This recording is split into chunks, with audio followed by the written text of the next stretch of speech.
Hello everyone, कैसे हैं आप सब। आप सबका अपने चैनल में स्वागत है। आज मैं आपको शॉर्ट स्टोरीज सुनाने जा रहा हूँ, तो चलिए शुरू करते हैं। एक कंजूस सेठ था। वह रोज़ाना एक ही पजामा पहनकर दुकान पर जाता था। पजामा काफ़ी पुराना हो गया था और जगह जगह से फट गया था।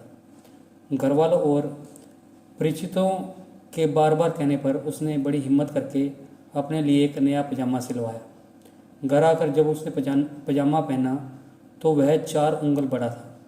सेठ अपनी पत्नी के पास आया और बोला कि यह पजामा 4 अंगुल बड़ा है, इसे काट कर छोटा कर दो।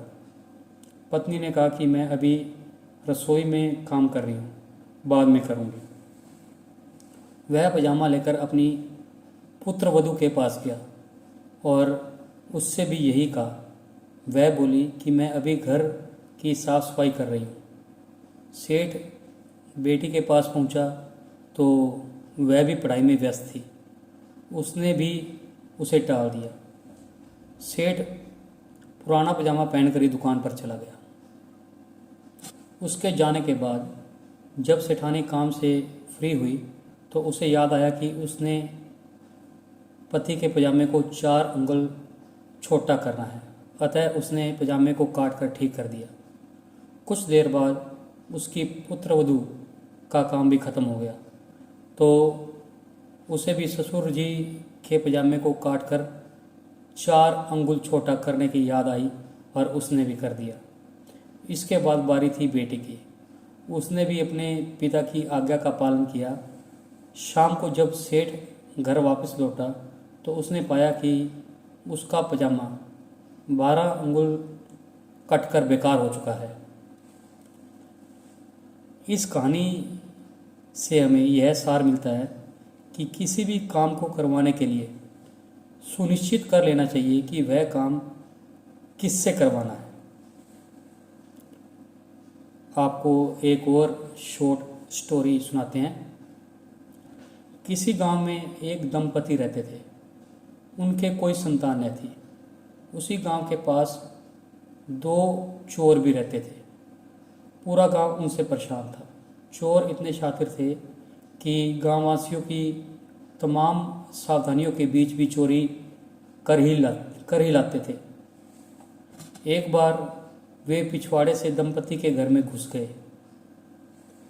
पति के दोनों नौकर बहादुर व शमशेर भी सोए हुए थे। चोर घर में सामान खोज रहे थे कि अचानक चोरों के हाथ से कोई वस्तु छूटकर गिर गई। आवाज़ के पास ही दूसरे कमरे में सोई पत्नी की नींद खुल गई। उसको चोरों के आने का अंदेशा हो गया। उसने तुरंत ही पास में सो रहे पति को जगाया और धीरे से चोरों के आने के बारे में बताया। फिर धीरे से बोली, जैसा पूछूं वैसा ही जवाब देना। पत्नी ने पति से तेज स्वर में पूछना शुरू किया, अजी सुनते हो, तुम जल्द ही बाप बनने वाले हो। अगर बेटा हुआ तो क्या नाम रखोगे उसका? पति बोला, बहादुर नाम रखूंगा। पत्नी ने नाम जोर से दोहराया, क्या बहादुर? अच्छा, दूसरे बेटे का नाम क्या रखोगे? पति भी तेज स्वर में बोला, शमशेर नाम रखूंगा। पत्नी ने फिर जोर से नाम दोहराया, क्या शमशेर? अच्छा, जरा बताओ तीसरे का नाम क्या रखोगे? पति फिर जोर से बोला, चोर रखूंगा, चोर। पति पत्नी की बात सुनकर चोर मुस्कुरा रहे थे। उन्हें दोनों की बातों में आनंद आने लगा था। तभी उन्होंने सुना पत्नी कह रही थी, अजी यह तो बताओ कि तुम अपने तीनों बेटों को पुकारोगे कैसे? पति जोर से बोला, अरे इसमें क्या परेशानी है, एक साथ पुकारूंगा, बहादुर, शमशेर, चोर। अरे तुम्हारी इस चूहे जैसी आवाज़ को हमारे शेर बच्चे सुन नहीं पाएंगे, जोर से पुकार कर बताओ ना। पत्नी ने कहा। पति जोर जोर से पुकारने लगा, बहादुर शमशेर चोर, बहादुर शमशेर चोर। पति की ऊंची पुकार सुनकर दोनों नौकर हड़बड़ाकर उठ बैठे और कमरे के पास आकर बोले, मालिक कहाँ है चोर? पत्नी ने हाथ से पास वाले कमरे की तरफ इशारा किया।